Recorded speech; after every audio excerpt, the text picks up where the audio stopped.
The college football experience, week 1 top 10 upsets episode on the Sports Gambling Podcast Network is brought to you by our very own Patreon. Yes, score exclusive perks, content, and contests, including our NFL win totals contest with $1,000 prize. Join today at sportsgamblingpodcast.com/Patreon. That's sportsgamblingpodcast.com/Patreon. We're also brought to you by Underdog Fantasy. Look, Underdog Fantasy is offering you a chance to win $15 million in prizes with Best Ball Mania 4. Yes, $15 million. What are you doing, folks? Use the promo code SGPN at Underdog Fantasy for 100% deposit bonus up to $100. We're also brought to you by DraftKings Sportsbook. Download the app now. Use the promo code SGP. New customers can score $200 in bonus bets instantly when they bet just $5 on any college football bet. Only on the DraftKings Sportsbook with the promo code SGP. We're also brought to you by our own college football bankroll challenge, up to $3,000 up for grabs. So get all the details over at sportsgamblingpodcast.com/bankroll. That's sportsgamblingpodcast.com/bankroll. And as always, remember to let it ride. Hey, what's up, you degenerate gamblers? This is Bill Burr, and you're listening to SGPN. Let it ride, baby.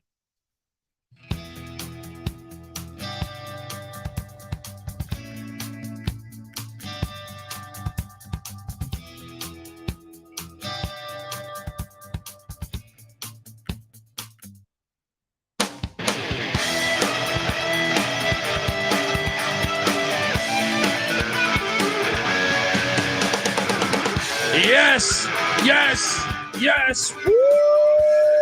Welcome to the college football experience, week 1, top 10 upsets. Oh, we got games kicking off in like 3 hours. 3 hours. What a delightful experience, you know? Amazing. We're here. This is why you wake up in the morning. This is why you go through the sickness. That's what I'm saying. I had to get my sickness out of the way for the season. Amazing. All right. You're so I went out and I saw it. I saw it after it, man. I was going to the Venice dog park, talking to the homeless people. It's just seeing if anyone wants to make out. Yeah, you know what I mean? Sure. Just get in there. Everyone's excited for college football. The homeless, the dogs. Say it. I told my wife I got to do this, honey, because during the season I can't afford to get sick. Right. Don't get. That's what our coach used to say. Don't get sick. Don't get hurt. 2 rules. Yeah. You don't get hurt. You don't get hurt. You don't get sick. That's what we do at SGPN. Part of the motto. Next to our Shrek's board for our members there. The old Shrek list, the old naked slingshot. Folks, if you're wondering who the hell you're listening to, my name is Colby Swig at Database Dan, aka Pick Dundee. That's not a pick. This is a pick. He was raised in the land down under, where a man thinks on his feet, speaks with his fists, and lives by his wits. When Dundee happened, he was a superstar. I'm probably drinking too much and celebrating too much and not sleeping. I would have killed a normal man, but no, that's gone. The medical advice I got from that was like being hit by lightning. Oh yeah, medical advice I got yesterday was, guess what? College football starts in 24 hours. Oh yeah, we're here, baby. Yes. All right. My doctor. All right. Remember Dr. Z? Dr. Z. Zimmerman. Whatever happened to that guy? Paul Zimmerman. He died. Oh, okay. Well, you know. Yeah, he lived a great full life. Yeah. Paul Zimmerman. R.I.P. Shout out to Paul, Gary, all the Zimmermans. I am joined by host of the Bottom Line Bombs podcast, which you should be subscribed to. Stop fucking around, people. Get on over there, subscribe. And he brought along, I know I'm talking top 10 upsets, and I'm sure some of those might be a few bombs from old CJ Sullivan. They call him the man in the box. Give it up for CJ Sullivan. Thank you, Dundee. Thank you for toughing it out, getting the season out here. Got to do it. This is exciting. Got to do it, you know. First weekend. What do you think of this, by the way? We're coming up with the terms. You know, the names for us. We have, was it Bombs Down Under? Bombs Down Under. Bangladesh we were talking about. Yeah, a good one. I love the mixing of the Australian and the bombs for some reason. I love the Australian the bombs. The Crockett bombs. I know you didn't like that as much. I was just no. It's just spitball. No bad ideas. Yeah, there's no such thing as a bad idea. But the block, because we do football, right? Yeah. But Mondays and Thursdays now we have the block here. We have the college experience at noon, and then I'm out right afterwards at 1:30. The Bottom Line Bombs. Yeah. The So C people block. need How about the C block? Oh, the C block. I like You that. know, I Colby, like that. CJ, college, the whole thing. The C block. We start off with some C4. Yeah.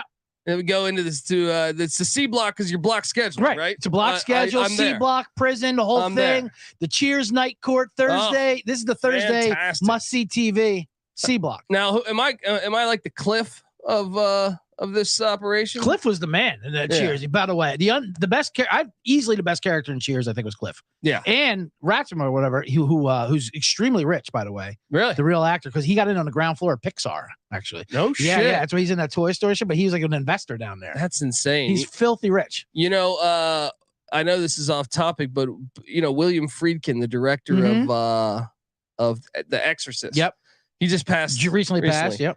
I had a good friend that was good buddies with him, and he had the opportunity. So William Friedkin was good friends with Red Auerbach. Yes. In the mid 70s, after Friedkin's having success with his first couple films, The French Connection, I think, Auerbach says, I can give you 25% of the Boston Celtics for like $200,000. And he goes, no, not at all. Can you imagine that? Can you fucking imagine that? Unbelievable. Shout out to the chat. We got Danya Johnson in the house. We got James S said, yo, what's up? Let's talk games. Yeah, we're done talking John Ratzenberger. I should give him his respect. Cliff Clavin. He'll always be Cliff Clavin, but John Ratzenberger. He got in with the Pixar. He actually created that character, Cliff Clavin, because he's like, I think he auditioned for Norm. They're like, okay, we're actually giving this guy George Wendt. And he's like, okay, what about the know-it-all? We're like, what? Oh, you don't have a guy who knows it all? The bar? There's always that guy. So he just created the character, like fuck, and he did that. And they're like, go. That's what you gotta do. You gotta shoot your shot. You gotta create your own path, and that's what we're doing here. That's what we're doing here. That's right, buddy. With some all right, bombs down under. Let's bombs down under, baby. We're doing folks. We're gonna get to games. All right, and I got a blueprint on how you should be picking your upsets. But I want to, and I also want to hear about some bombs down under from CJ Sullivan and what he's liking on this weekend slate. But first, I want to tell you that the college football experience is brought to you by the College Football Bankroll Challenge. College football is back, and to celebrate, SGPN has given a bunch of cash, out there to the universe for our College Football Bankroll Challenge. It's free to enter, season-long contest, $1,000 for first place, $500 for second place. The prize doubles to $2,000 and for first, and $1,000 for second if you're a Patreon member for the college football season. So. Excuse me, go to sportsgamblingpodcast.com/bankroll or click the link in the app. Once again, sportsgamblingpodcast.com/bankroll. We're also brought to you by DraftKings. College football fans, are you ready for week one? DraftKings Sportsbook is hooking you up with a can't miss offer to start the season off strong. This week, new customers can bet just $5 on any college football bet and score $200 in bonus bets instantly. Anything can happen in college football. You know this. All right. Appalachian State went into the big house and won. So you never know, right? Your team can go from unranked to dynasty mode in just a couple of years. Change comes fast, and the only lock that's a guarantee is the great offers from DraftKings Sportsbook. I like the Colorado Buffaloes plus 21 points. I think you should maybe throw $5 or more, maybe, and you'll get 200 back regardless of the outcome. Why not? Life's more fun when you're in on the action. Download the DraftKings Sportsbook app now. Use the promo code SGP. New customers can score $200 in bonus bets instantly when they bet just $5 on any college football bet. Only on DraftKings Sportsbook with the promo code SGP. The crown is yours. Gambling problem? Call 1-800-GAMBLER. See DraftKings.com/sportsbook for details and state-specific responsible gambling resources. Bonus bets expire 7 days after issuance. Eligibility and deposit restrictions apply. Terms at sportsbook.draftkings.com/football terms. And we are back on the college football experience. So when I thought about doing this episode, I thought, okay, week one, there's no preseason in college football. Right. So to me, what stands out as big time dog opportunity? Normally the first 2 weeks of the college football season, I would say more than any other week of the season. And a lot of that has to do with the fact that I think you don't have a preseason. I think if you were, so I made some just little bulletins here on a piece of paper. Yep. Digital piece of paper. Didn't do the CJ thing. Didn't have the clipboard. But the key things, what I think of when, complete roster turnover is one of the ones that's a red flag because you have no preseason, right? You also have quarterback situation, right? If you have quarterback uncertainty, if you have a transfer quarterback coming in, if you have a quarterback that's slightly dinged up, I think that's kind of a red flag. I also think coach, if you have a brand new coach coming in, that unless he was with the program, if it's like an OC you're promoting within or a DC, that might get a pass. But I feel like if you're a brand new coach coming in, that is one of the things to me that is important to check and potentially fade. And the biggest one to me is a home game. College football and college basketball. I host the college basketball experience too. I really believe you hit the road, you lose in college sports. I really believe that the more times you do that, 18 to 22-year-olds aren't really meant to go in the toxic environments and get dubs. They're thinking about tits and ass and, you know, everything else in life. Right. There's a lot there. Yeah. So if you can find any of those and throw it together, I think you'll find yourself some juicy dogs. And I have 10 of them. I have 10 of them here. 10 juicy dogs is going to be amazing. That I think could hit because of these circumstances. So you're talking outrights, right? Money line, outright, $10. All right. And check us out. For the most part, all of them. Let's go up double-digit dogs. Woo! I love it. Let me get another sheet of paper. And I'll start. You want me to start with? Should we do countdown from number 10? Yeah, let's do it. However you like it, or chronologically. Is there any tonight, by the way? There is. You know, it didn't make my top 10, but it's just on the outside. You look at UConn. UConn's hosting NC State. Right? Oh, I love this. Is not one of my top 10. Okay, but this got votes under consideration. It did, because what is the fact? What do you want? We saw NC State last year. They should have lost at East Carolina. East Carolina misses 3 field goals, an extra point, and NC State escapes with a 1-point win. Right. I feel like now ECU was lit. That was a tough environment. I don't know that the Wrench will be that lit in New Haven there, but I still feel like Jim Mora overachieved. Do they play on campus stores? Nah, it's about like 20 minutes. Is it? Yeah, it's about 20 minutes outside of it. Who cares? It's a fucking Hickville anyway. Yeah, right. But I'll tell you this: Jim Mora had a great first year, and I thought he battled a lot of adversity. Friend of the show. Yeah, his starting quarterback tore his knee up in the second quarter of the first game. He didn't have that much depth. They end up starting a freshman the rest of the year. They go to a bowl. No one had them bowling. This year he brings in Joe Fagnano at quarterback, who is a transfer from Maine. The offensive coordinator's from Maine. He's familiar with that system. So I like that. Checks the quarterback box there of saying, hey, this is a guy familiar with the system. Meanwhile, on the other side, you have NC State, who is on the road. Now I get it. Brandon Armstrong and Robert and I have a track record. So, you know, it's not like they're just shifting to a brand new quarterback in a way.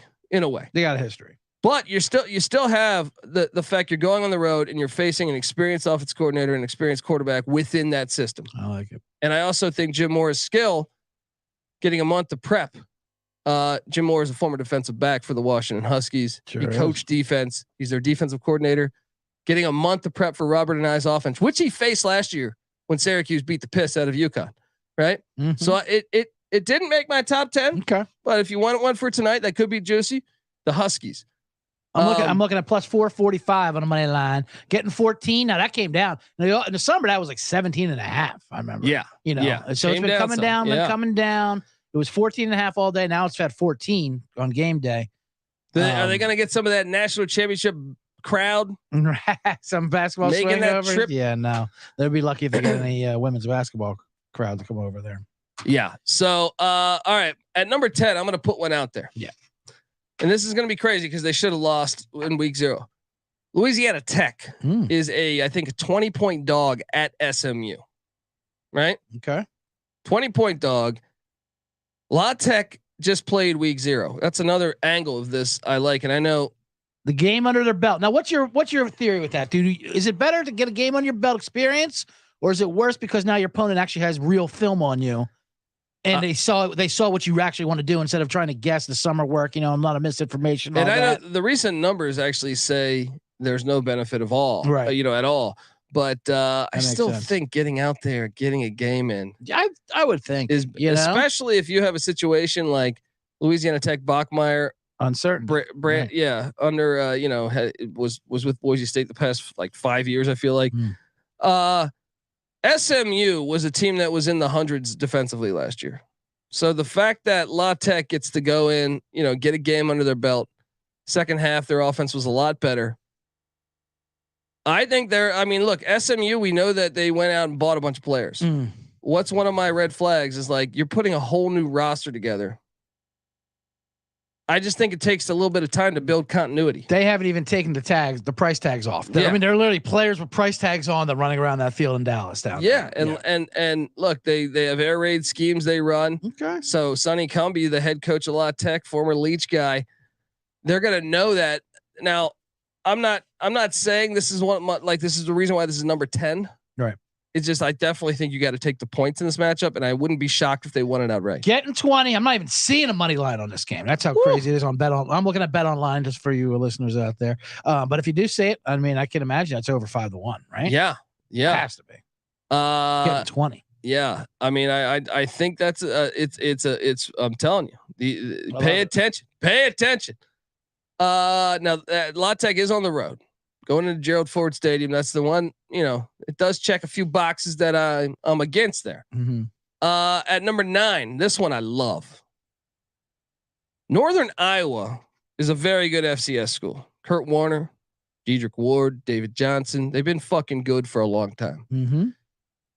Now I haven't checked the line. I wrote this last night. Well, last night this line was at 15 points, right? You were sick last night, pitch fever. You were just seeing visions. These are beautiful. Colby Dundee. That's what I do. That's what I do, buddy. All right. Look, the last 2 times they played. So Iowa State won by 6 the last time they played. Okay. The time before that, it went to triple overtime. All the games were in Ames. Iowa State, Hunter Decker's their starting quarterback, not with the team. Right? Yeah. His mom made a few parlays and the high school principals that live in Iowa reported them, and that's it. Their starting running back, Jairo Brock, no longer with the team. Right? Oh man. They're starting defensive tackle, and that's just the ones we know about. There might be some other suspensions, first halves for games. I was just gonna say, I can't even find a line for this game because of all the uncertainty I think going on in Ames. Yeah. So look, and this is a game. You know why you don't have the line probably yet is the fact that they'll probably put it out Thursday night into Friday. Sure. But I think you also have the little brother angle. Yeah. You have players that were not recruited by Iowa State within that state that are sitting there saying, fuck you. You know what I mean? So and they have one of the better quarterbacks in the FCS, Theo Day. They have a nasty defense. I love them on the money line against Matt Campbell. Woo! Wow. I love them. I love fade Matt Campbell. Yeah. I think and I think Matt Campbell's a good coach. I just feel like it's a perfect storm. He messes up games. He wins games he's not supposed to win, loses games he's supposed to win. Yeah. 100%. Okay. So number 9, you're in love with. I can't believe you got 8 more juicy ones after that. Let's go, baby. Let's go. Right. At number 8. Yeah. I will take you to, and this is, I think, probably more of a mystery than the Northern Iowa game, but that's just because I don't know what to expect with Central Michigan's offense. Friday night, Central Michigan's at Michigan State. Okay. So Central Michigan had a bunch of injuries last year. They ended up taking Bert Emanuel Jr. And kind of running just like Wildcat stuff with him. He's on the roster still, but their team's healthier. Their actual starting quarterback from a year ago transferred out to FAU. But this is one where you have kind of a both similar situation here. Michigan State lost Peyton Thorne late. I remember we had the Michigan State insider on the show that was saying they didn't think he was leaving. All of a sudden, it was like, late April, early May, and he darts to Auburn for a bag of cash. They also lost Keon Coleman. So it makes this game like, I kind of don't know. Noah Kim's never started a game. He's going to be starting for Michigan State. Central Michigan, I don't know what the hell they're doing, but I can tell you this: Michigan State, I don't believe their offense will be very good this year. So can Central Michigan stay in the game? I think they can. I think Central Michigan, they did it against Oklahoma State a year ago. They stayed in that game. I think they can stay in this game. Little uncertain because I don't know what is going on the offensive side of the ball with CMU, but I do think they're a better football team today than they were a year ago. And then it's the little brother angle. And I kind of put that there because of the little brother angle and the uncertainties going on at Michigan State. I like it. Central Michigan storied, good history there too, as well as the program. And Sparty, also good history, starting off bad, sluggish, and allowing inferior teams, to keep up with them because they're not going to blow you out. Yeah. Are these ranked by confidence at all? Is that what's going on there? Because it feels like you're more confident in Northern Iowa than that's true. Michigan. I think I should probably put Northern Iowa ahead of them. I was going in order, and then I saw the Northern Iowa one late. Yeah. So let's just say they're not in any particular order. You'll give it a little emphasis if you need it. Yeah, but I feel like that they're alive. I think not Central like there's Michigan a loss on here. I'm not saying there's a loss on here. Oh yeah, they're all hitting. Right? I mean, can we hit a 10-team money line dog parlay? Let's fucking go. Buy this goddamn station. How do you feel about which one? Let me ask you this. Yeah. What do you think would be more likely? La Tech winning at SMU or Central Michigan winning at Michigan State? Central Michigan, definitely. Okay. Well, this one I actually really believe could hit. Okay. Like Central Michigan, I there's a little bit uncertainty where I'm like, I got no idea what's happening. I do believe Miami, Ohio can beat Miami, Florida. I mean, they are the real Miami. Especially when you add in the Van Dyke injury. I mean, Cristobal. I don't have to bring up that record. I mean, Miami, Ohio had a money defense last year. 8-21 straight up. Yeah. I'm sorry. He was in the last 21 games favored by 0 to 9.5 points. I know it's more than that. They've lost straight up. Yeah. With Cristobal. And I can tell you this: I think Miami, Ohio is a better team than Middle Tennessee was last year. Middle Tennessee put the kibosh on. He sure did. On the Hurricane there. But here's two reasons here. Okay. All right. They get Brett Gabbert back. So if you're telling me you got an injured Van Dyke, and he came back hot. Yeah. No, you could argue that they might have the better quarterbacks situation going into the game with an injured Van Dyke. Then there's no home crowd. No home crowd. They just have whiny, moaning alumni who just talk about how they're not the U anymore. And I mean, yes, they have brought back a lot of people, I would say, but they brought back bad players. Yeah. Of course they have some talent on the skill position, which they'll always have because they're Miami, but you're right with Van Dyke hits. I mean, this is I'm not saying it's toss up. This is a pretty tight battle. Oh, I definitely think like if Miami does not come out, like if someone came up to me, if we were just chilling in the sports book and said, "Hey, I got a ticket for Miami, Ohio on the money line," I wouldn't think that's crazy. Yeah. You know what I mean? I think this is certainly achievable. Chuck Martin's been there a long time. I would actually say the coaching edge goes to Miami, Ohio. Absolutely. Does the coaching edge go to Miami, Ohio? Potentially the quarterback situation with Van Dyke if he's not 100%. I'll take a Gabbert. Yeah. So and with Gabbert making bold predictions. I know. Right? We did say that. We don't like him really because if Miami, if the U does anything, they do shit talking. Yeah. They're good at that. And that's what gets them very good at that. So they get motivated with that. So that's the last thing. Maybe they lose by 50. Right. They easily could. Yeah. I mean, they easily could, but I'm looking at plus 16.5. I got it over 17.5 earlier, but plus 550 on the money line. Woo. Yeah. And Miami has Texas A&M on deck. Already looking ahead. I'm telling you. And if you tune into our the C block or the season predictions, we are heavy on the Miami under 7.5 wins. Oh yeah, folks. And remember, bottom line bombs coming right after this show. On the C block. On the C block, baby. I love that play. Okay, so let me ask you this. I can't believe that 6 stronger plays in that. No, and I want you to jot down which you think are the most likely. Okay. All right. Well, that's number 1 so far. The 4 that you've mentioned. Okay.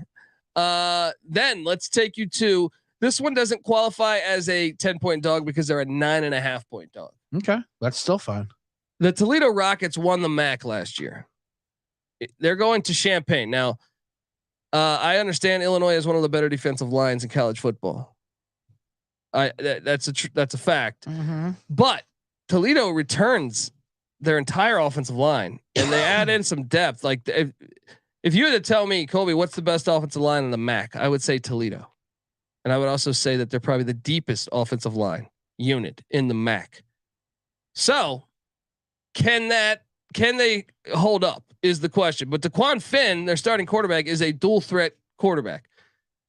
So if they have to, let's say the D line's getting after it, I think his legs could be a benefit in this game.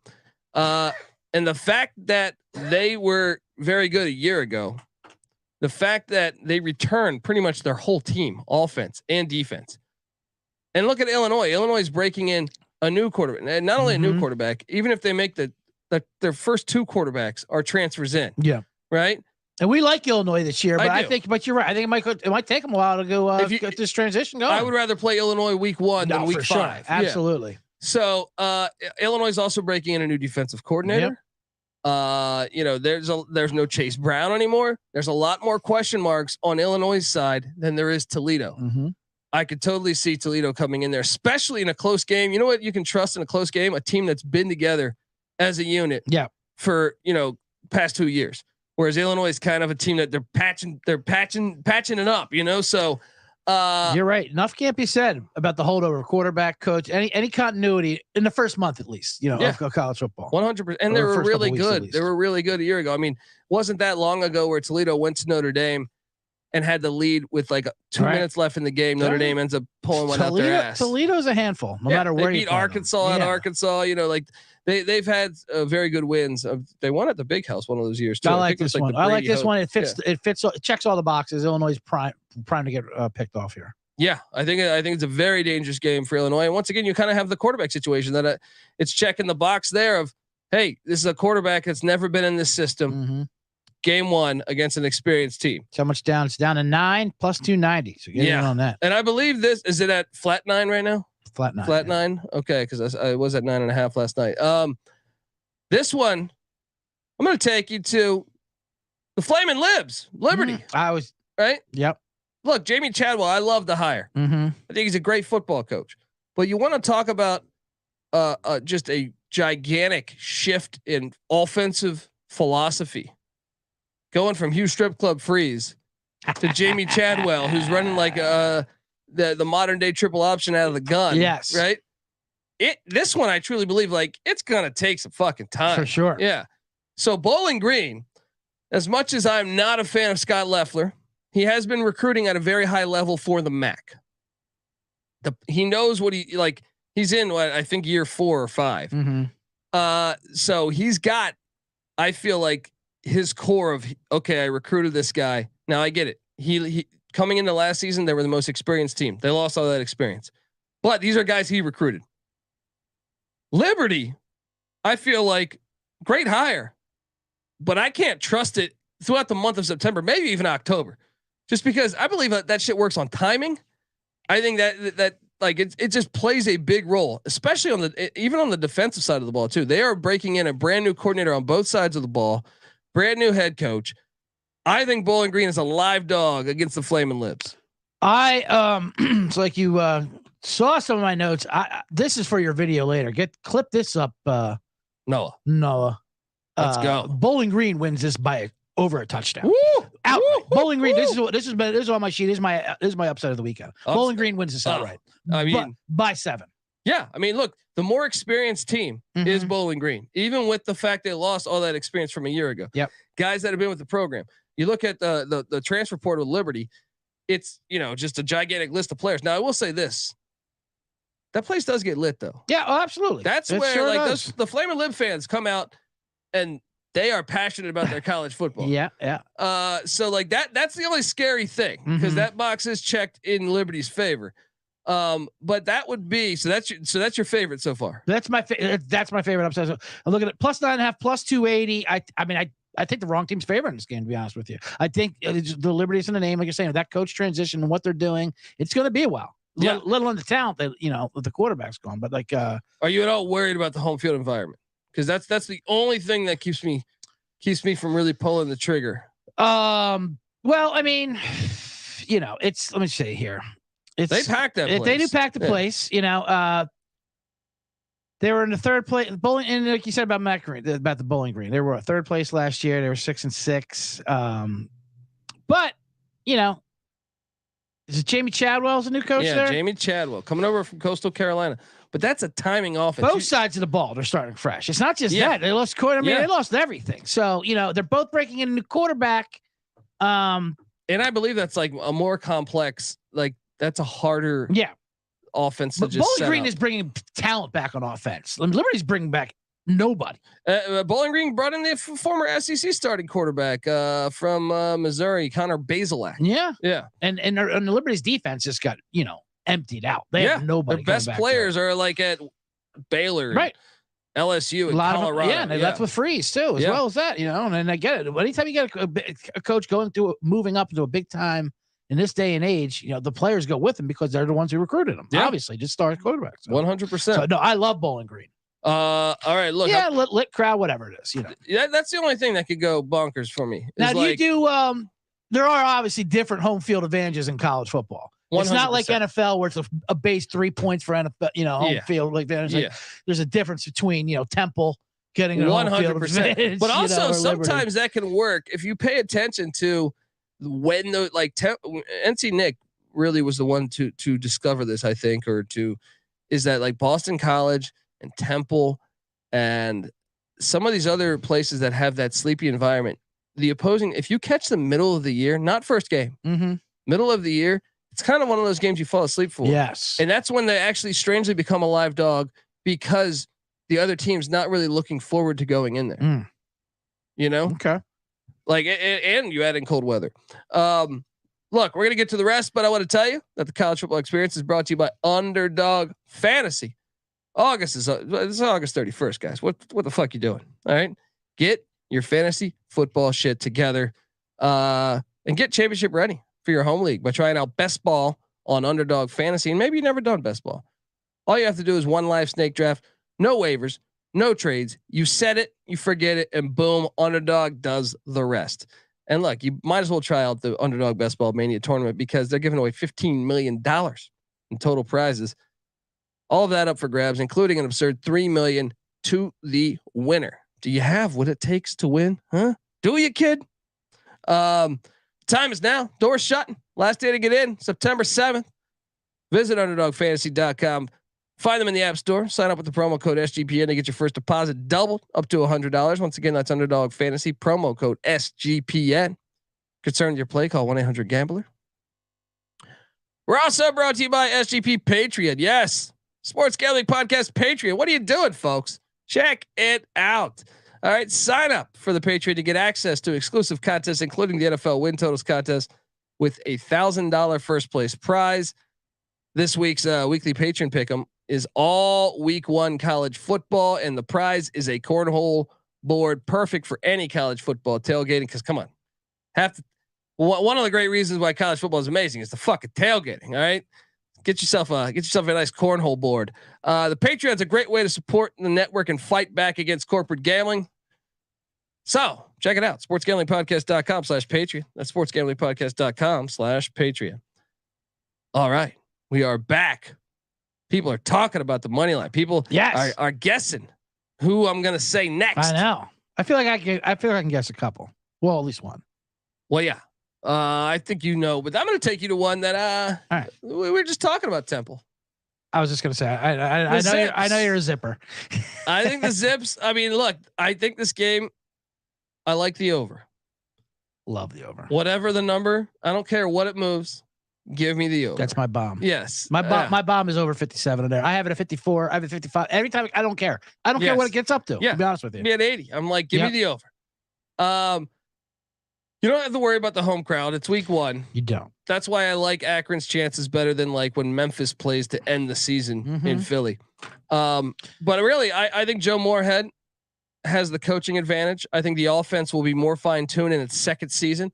And I think bringing in Lorenzo Lingard, a former 5-star from Florida, to go with DJ Irons. And if Irons, because he runs a lot. If he gets dinged up, they still have Jeff Undercuffler. So both quarterbacks very experienced with the Zips. And then on the other side of the ball, Stan Drayton. If you go back and look at like the final 5 games of Temple season last year, I know we did the Temple preview. Yep.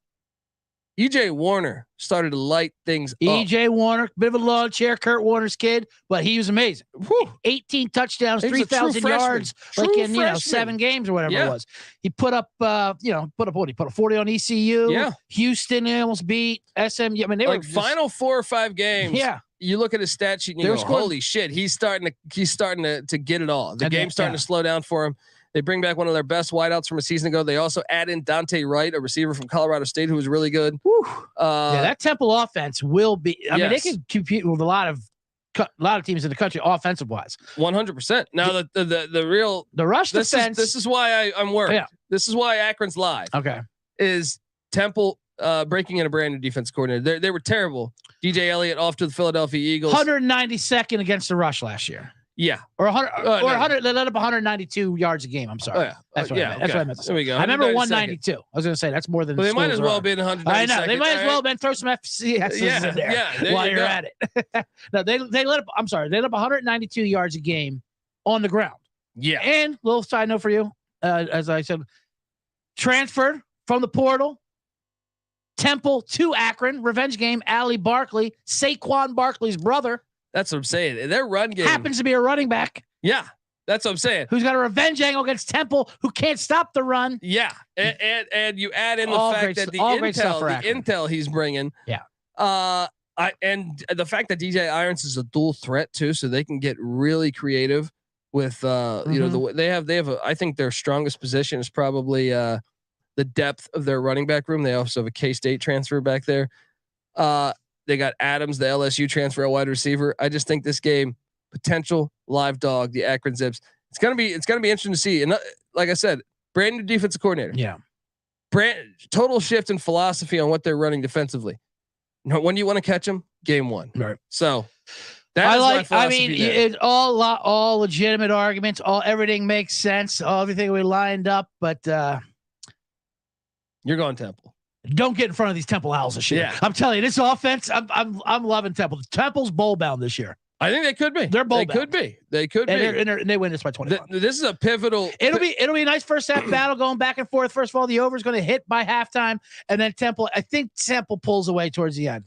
This is a pivotal game for that over. I'll tell you that. I'll pull a Dundee to an exact score, 45-28. Woo! 17-point win. The Owls flying high. All right, so look, that's my number 4. I'm down to number 3. All right.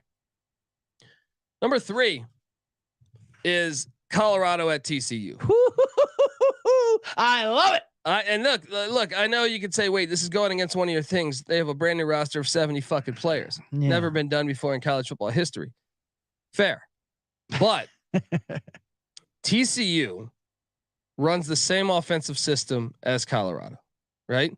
So Colorado goes out and hires Sean Lewis, the former Kent State coach. They run the same fucking offense, right? And Colorado brings in all these new players, which Colorado, say what you want about bringing in 70 new players. They're way better at the skill position players or the skill position level than they were a year ago. The concern that any Colorado fan should have is the depth.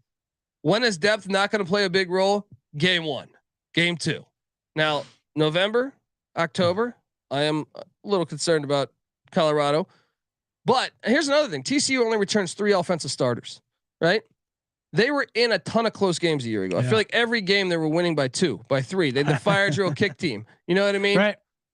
I think, and then you add in, this is where Shedeur Sanders is from. This is where Deion raised his kids, both of them on the team. I just feel like this is a game that's going to be very, very close. Well, it definitely has a possibility. With Colorado, we don't know what's going to happen. Obviously, I mean it's just an entire different roster.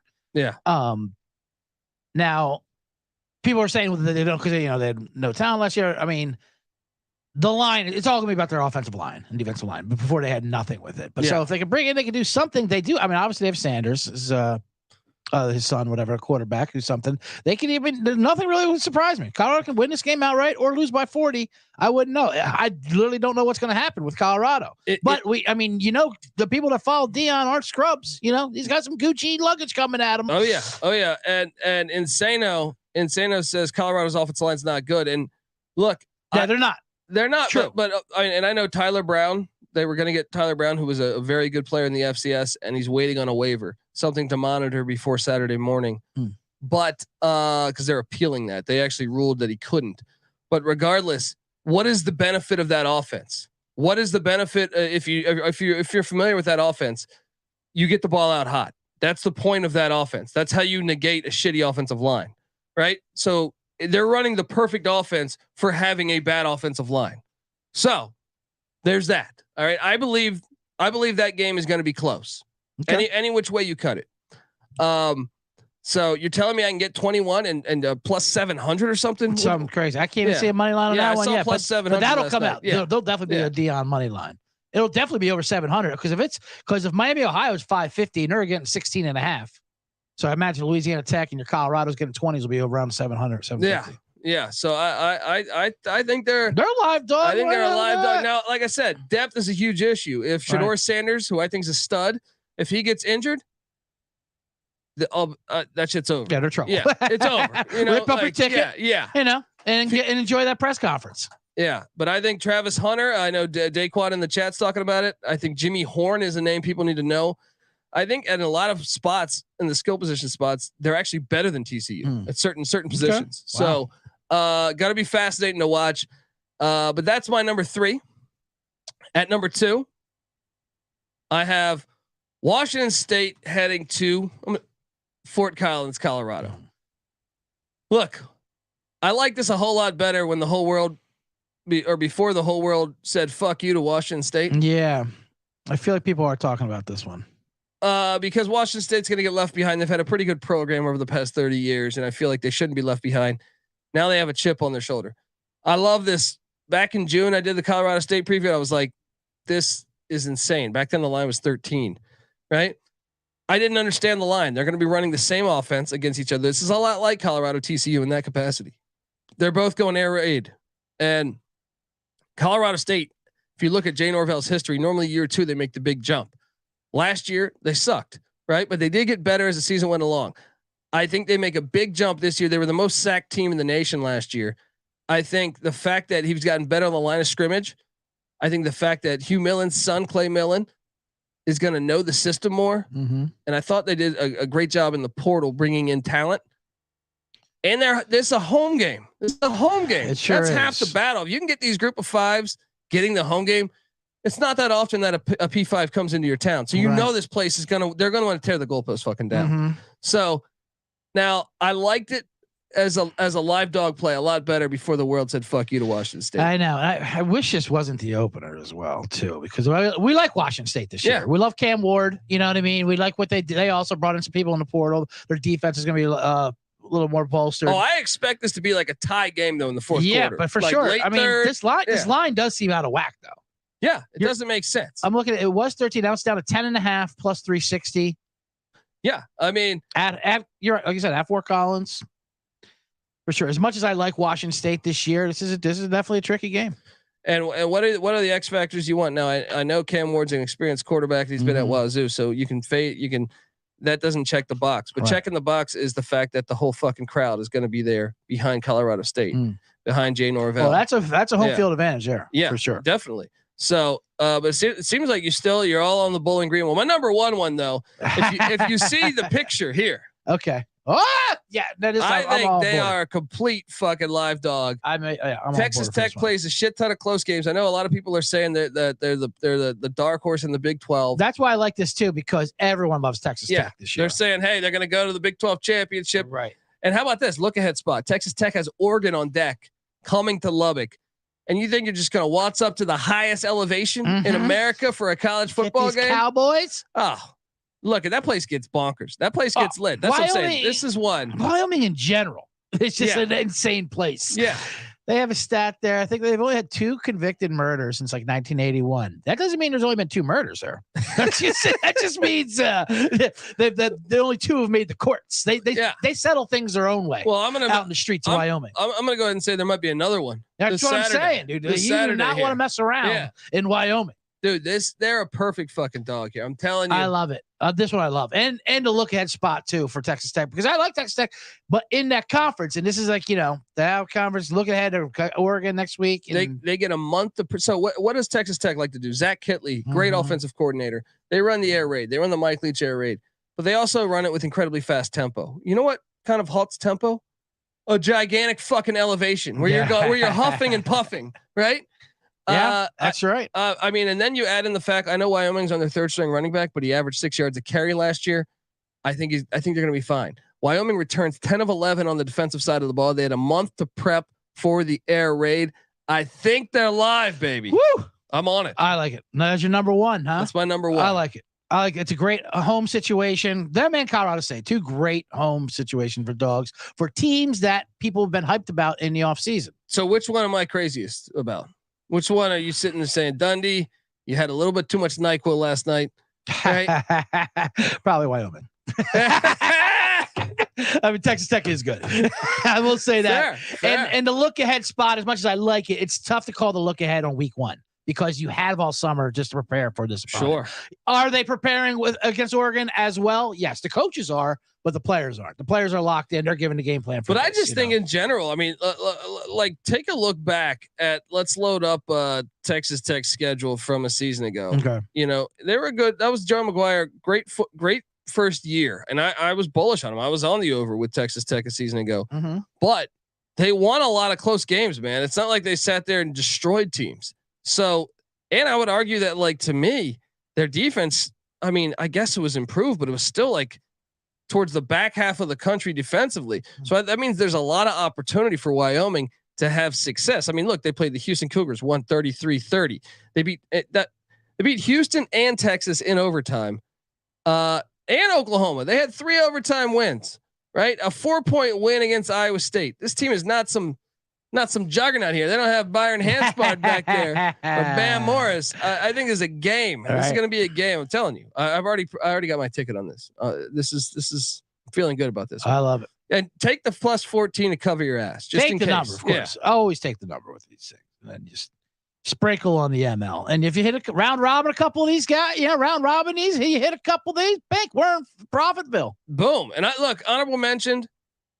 Because I know the chat was asking about why don't I have West Virginia and Penn State. I was going to say I would have guessed you would have definitely had West Virginia for sure. If it was in Morgantown, I'd be 100% be on board. I think West Virginia. 20, I know you're taking the 20. I love it. I love the 20. Gobble those points. I just feel like Penn State's definitely going to win the game. Penn State will win that game for sure. So I'm curious. Well, I'm interested to see what a quarterback does. Penn State quarterback, especially hyped up quarterbacks, don't have a good track record, but he seems like he's the real deal. Chat's asking for this. Any thoughts on North Texas and South Alabama? Yes. See, South Alabama was too short of a dog, or I would have been on my list. They were only a 6-point dog. They're getting 190, but I love them. I love that play. Tulane's got Ole Miss on deck. Great spot for South Alabama. Now North Texas, how do you feel about that one? Cal coming into Denton, Texas. I actually think I lean Cal just because it's a brand new head coach for North Texas. Even though they're kind of going to be running the same offense, but I lean Cal there, but it wouldn't shock me if North Texas beat Cal. You? No, it wouldn't shock me. I mean, I like South Alabama a lot more. South Alabama was primed for it because of.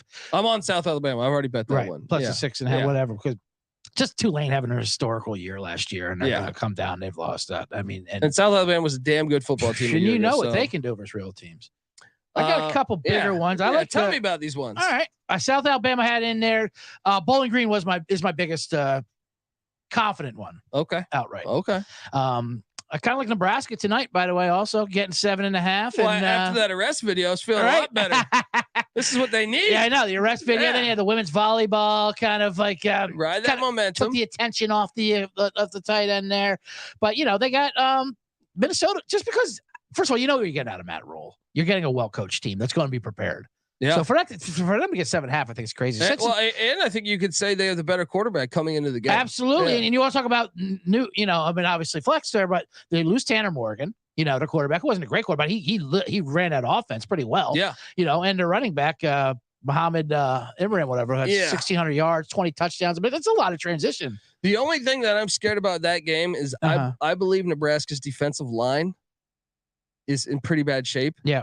And I think the strength of Minnesota, besides their defense, is their run game. Yeah. So I worry about. Now, I still took Nebraska in the points. Okay. And I could see them winning, but I think that's the thing that kept me really from pulling the trigger on the money line play was I thought the Nebraska D line against Minnesota. I thought that's a clear edge to me for Minnesota. All right, fair enough. I mean, if I want to play, I'm just playing 7.5. I think it's going to be a close game either way. So why not sprinkle a little bit? Love the under. Yes. I like the under in this game. Yeah. All right, here's my double-digit dog for you. There we go. Let's go.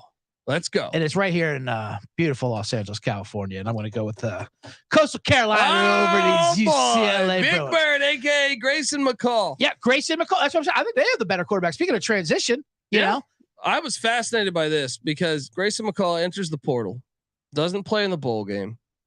Some of that was because he was injured also, but turns down a big old bag of cash from Auburn. Everyone had him going to Auburn. Right. But he was sought after. A lot of people wanted him. Yeah. Now he comes back. Remember, he's got the famous quote, "I piss teal." All right. Love that. The only concern to me is the coaching hire, brand new head coach. Yeah. New head coach. But you got to love the fact you have a super experienced quarterback and a team that's, you want to talk about pedigree. They've been a very good team for the past like 3 or 4 years. Absolutely. So, and they're going to, who's Chip throwing out there? Ethan Garlis, their quarterback. Garbers. I think you're probably going to see a little bit of. Right. You're going to throw 3 quarterbacks out there. They don't know what's going on. And Chip Kelly against non-conference games too, he's always been bad. Yeah. I think he's 5-8 straight up, 4-9 against the spread. They should have lost to South Alabama last year. Absolutely. They should have lost to South Alabama last year. Second field goal. My only concern is I don't like the head coaching hire. Okay. Tim Beck was a guy that I like to fade at NC State. Now maybe he's a better head coach than he is a coordinator. Right. That happens often, but I was reluctant to I didn't understand why they hired him. I thought there was a lot of interesting candidates out there, but I can tell you this: Beck was able to retain Grayson McCall. Yeah, Grayson McCall. That's a huge win to start off his coaching tenure. So and UCLA is just replacing so much. Yeah, I mean, like just not just Chardonnay, but it was kind of unheralded because of Caleb. People didn't talk enough about Dorius Thompson-Robinson. Yeah, and how much he meant to was a beast Jake Bobo. Yeah. I mean, but you're right. The coaching is different. So he's got a place called Chadwell. I mean, who went to Liberty, right? Yeah, but I know I like this.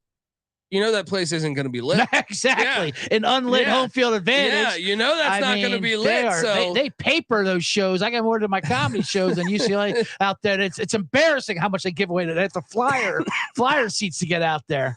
So what? Coastal's getting like 15. I 14 and a half. I'm looking at plus 485. There we go. South Alabama, Bowling Green. Any other plays? One last one, double-digit dog. I don't think they're going to win outright, but I do like getting 14, and that's Boise State up in Washington. Oh man! Now I like Washington. Obviously, Washington's got playoff hopes this year. Final Four hopes, but they don't do good as huge favorites. Yeah, especially at home.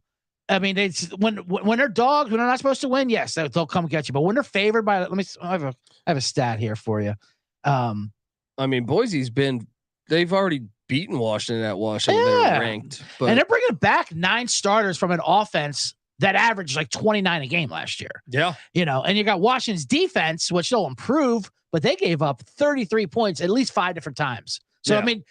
Either way, Boise will be within that number in the game, I think, because they're not going to stop Boise. Now, Washington's going to score. I'm not saying that's going to happen, but for them to be giving 14, I think that's a little too much hype of how good Washington is in Penix and all that. That's too many points. I agree, especially if you can get that hook. But NC Nick said it's the best game on Saturday. Yeah, Taylon Green. I mean, stud, dual threat. Yes. I think 6'6". Them utilizing the running clock also limit the possessions Washington gets.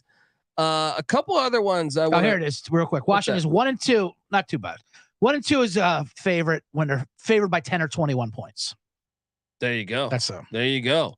Let me ask you. Here's another one that kind of caught my eye. Was honorable mentioned. South Florida's breaking in a brand new head coach in Alex Galesh. They head to Western Kentucky. Now this goes against my belief of the brand new head coach. But I'm not like South Florida lost a lot. They almost beat Florida at the Swamp. They almost beat Cincinnati last year. They were better than 1-11. And so I believe he comes into a more talented team than people think. If he has them believing, I think they might be actually more talented. Their roster might actually be more talented than Western Kentucky's. So they're a 12-point dog. I think they could win that on the money line. Love it. So maybe you throw down on South Florida. Let me ask you about a couple others before we get out of here. Any chance after we saw UMass look like the 85 Bears? I know. Any chance they can hang with the Auburn Tigers? With Auburn, no. And Freeze's first not with game? Freeze's first game. I know it checks your boxes, but it's still UMass. Going down there. If there's ever a letdown spot too, when UMass were playing, they know they're going in there to cash a check. But as you brought up, I'll even interject because I know where you're going. As you brought up, anything can happen in college football. As you brought up Appalachian State. Yeah. I mean, you're East Carolina Pirates. How about that? There we Going go. into the big house. Let's get a money line on that. Get 36.5. I say keep those 36.5 points. Let's get a money line. Harbaugh watching at home. Look, and the offensive coordinator, Sharon, right? Who the hell's calling the plays? Come on now. They got to have the fullback calling the plays? What's going on? I mean, ECU's breaking in a brand new starting quarterback. Okay, he's got to go to the big house, all right? All those private school pussies. Look, I know they're not really a private school, but they think they are. They are. They think they're Harvard up there. Exactly. They think I hate Ann Arbor. Exactly. And look, App State's done it to them. Right. Beautiful place, Ann Arbor. But they think they built this utopia up there. That they don't think they're Big Ten. You're Big Ten, okay? You see people throwing up in your hedges, they're Big Ten. Now, here's what I do like about this team. Even though we've never seen Mason Garcia start a game, I like the offensive defensive line. Mike Houston has built the offensive defensive line, I think, to bang, and I think they'll be able to hold up better than most against Michigan, right? So I think in that capacity, we definitely take the points. Without that, you never know. We got athletes, man. Yeah, and Keaton Mitchell just beat out Melvin Gordon. All right. In all fairness and being truthful, in all seriousness, I should say, I think 36.5 is too many points for East Carolina to be grabbing. Yeah, I don't think they're winning the game, but I mean that's way too many. Way too many. Let me ask you, what's more likely, ECU upsets Michigan or Buffalo upsets Wisconsin? You know what? I don't think Buffalo's going to score at all. Oh, shut out. Yeah, I would love to score. I love the under in that game a lot. 54.5. 54.5. Yeah. I don't think Wisconsin's going to air raid it the way people think they are. At least this game. Why would they? Mm-hmm. Although Buffalo's got a decent D line, a much improved D line, they're still going to run the ball just because that's what Wisconsin does. So ECU is the answer. ECU is definitely the answer. I mean, although I think that line's too big too for Wisconsin as well because they have 28 or something. I mean, they have way too much hype, but I don't see Buffalo scoring at all in that game. Wow, there you go. You heard it from CJ Sullivan. Rice in Texas, we know we like the over. Woo! 58. Rice in Texas, Temple, Akron. Those are overs. You can't put a number high. Yeah, you can't put a number high enough for me for those overs. Both those overs. It is college football season, folks. And remember, the Bottom Line Bombs is following us here, but give CJ Sullivan a follow on Twitter at CJ Sullivan _ Once again, let me see. I have this graphic here somewhere. Yeah, get that ticker. There you go. If you're watching on YouTube, nice. There you go. Give them a follow and check out the Bottom Line Bombs podcast. It's coming right up after this on the C Block. What are you doing? The C Block's still alive, folks. All right. Give us a follow on Twitter, the College Football Experience at TCE on SGPN. I'm on Twitter at TheColbyD. Subscribe to the College Football Experience, Spotify, iTunes. Give us a 5-star review. We'd appreciate it. I also host the FCS College Football Experience, the College Basketball Experience, the College Baseball Experience, and we have the Big 12 Experience. We come together as one on YouTube, youtube.com/the college experience. Subscribe over there. Check out the Sports Gambling Podcast as they break down all 32 NFL teams. Get the SGPN app for free in the App Store and Google Play Store. And come talk about your action in that doesn't even matter what sport. It could be fucking sumo wrestling. All right. In the Discord, sportsgamblingpodcast.com/Discord. Until next time, folks, this is the College Football Experience, top 10 upset style. You better start thinking about yours, and we out of here. Run and shoot. We can really run and shoot. And the whole team's looking at the whole world's looking with the cameras. How you feel? You power through it? Run and shoot.